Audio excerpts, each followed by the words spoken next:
Your point is we're spending too much time pitying rich people. Did I get that right, Rex?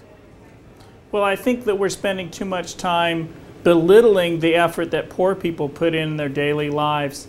You know, I think this came to the front when we had this big dust up over Ann Romney, whether she had worked a day in her life. And of course the Republicans rushed to her defense saying, no, she worked really hard. She raised a family.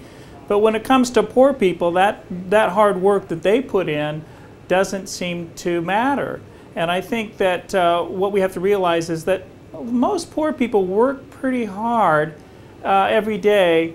Of course, there's a few slackers, but I think by and large, poor people work just as hard as rich people do. Right. But I don't think the Republican Party or, well, I mean, this is something we can debate. Nobody is going around saying, oh, all you poor people don't work, blah, blah. I don't think that's it. There seems to be, coming from the Democrats, if you will, a motif over the last few years that the rich, in effect, that their riches are in some way ill-deserved or not, they're not worthy of the wealth that they have earned. And I think that, against that, is the backlash that is coming here. Or am I overstating the case? Well, I think that both parties are really talking past each other here. You know, you look at the Republican budget and you ask Paul Ryan himself, why are you cutting these programs that benefit poor people and keep middle-class people out of poverty? And he says that the reason is because that actually hurts poor people. It makes them dependent on the government. And there's a moral aspect to this that I think we've been missing. They believe that these government programs like food stamps and unemployment insurance actually make people lazy. Right. Now, Rex, though, if we go back and we go back to LBJ's Great Society, would you say, though, that the track record of various government programs, be it from food stamps, have they done what they were supposed to do over the last 50 or 60 years in terms of alleviating poverty or helping people rise out of poverty?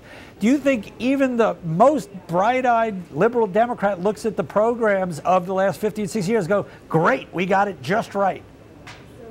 Well, I think like most of our wars, we don't get it just right. I think some anti-poverty programs have worked pretty well. Look at Medicare, for instance. Social Security has expanded its coverage a lot, and the poverty rate for older people has gone from 40% to around 10%.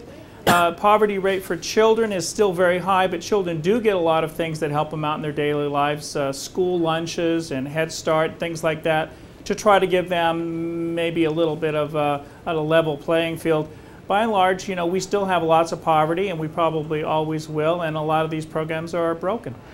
But when it comes to, let's call it expectations and cultural expectations, isn't it true that to some extent over the last 50 or 60 years, people, rightly or wrongly, and especially people who we would describe as in poverty or close to poverty, and I would say this is probably true about everybody in the population, expects more from the government than they did 50 or 60 years ago? Haven't expectations fundamentally shifted? I do think that that's true, and you know, a lot of people during the Great Depression, a lot of union leaders didn't want to have unemployment benefits. They thought that the government should give you a job instead of giving you a handout. So I think that there is that undercurrent of people who want to have the dignity of work, and in many cases the government handout may be keeping them from that dignity. I think that we really should re-examine some of these programs to see which ones work and which ones don't, instead of sort of throwing them out wholesale because it makes people lazy. Okay, final question, Rex Nutting. Do you believe in the American dream of economic and social mobility? Well, absolutely. My grandfather graduated from the 4th grade, and you know, they were basically peasants, and I've done okay. So did my dad. We've worked our way up.